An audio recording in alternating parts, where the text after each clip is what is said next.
You ever notice how the sounds of forest are different at night?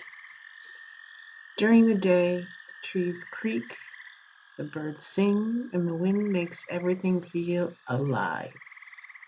But at night, it feels like the forest is holding its breath, like it's listening to you. That's when the stories begin. There was a boy named Daniel who hated campfire tales. He thought they were childish. Every summer, his friends dragged him into the woods, made him sit by the fire and listen. But this year, he said, I'll prove you're all just scaring yourselves. I'll spend the night out there deeper in the forest. No fire, no flashlight.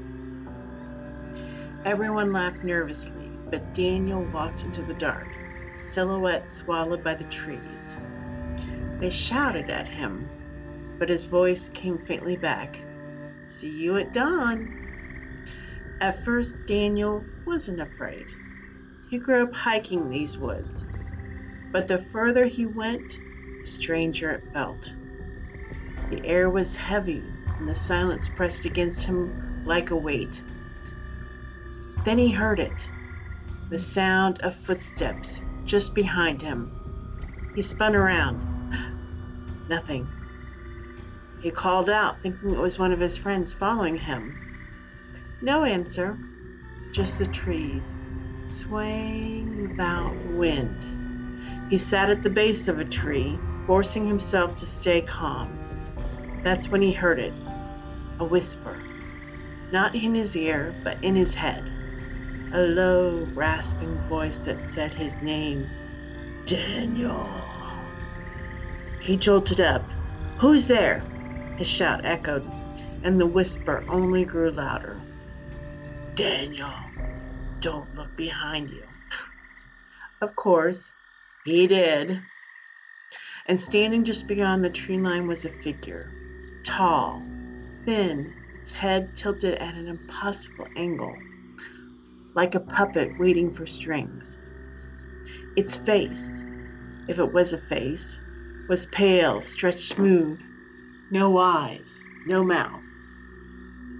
Yet Daniel swore it was smiling at him.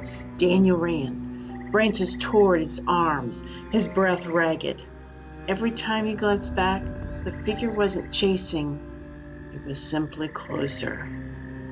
No movement, no sound, just closer.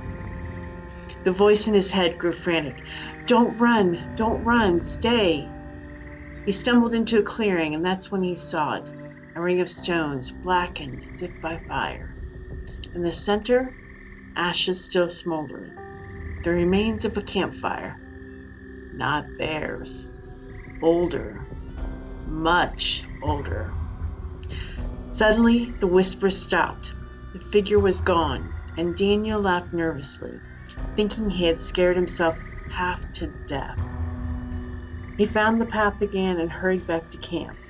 But when he returned, his friends weren't laughing. They were pale, wide-eyed. One of them whispered, Daniel, where have you been? He frowned. What do you mean? I went out there just like I said. It's barely midnight. His friends shook their head. Daniel, you left yesterday. Daniel's clothes were torn, his skin bruised, his eyes glassy and wrong. When he smiled, it didn't reach his face. That night, no one stayed by the fire because they realized Daniel had proved them something after all. The forest doesn't just listen, it keeps what it wants. And sometimes it sends something back in your place.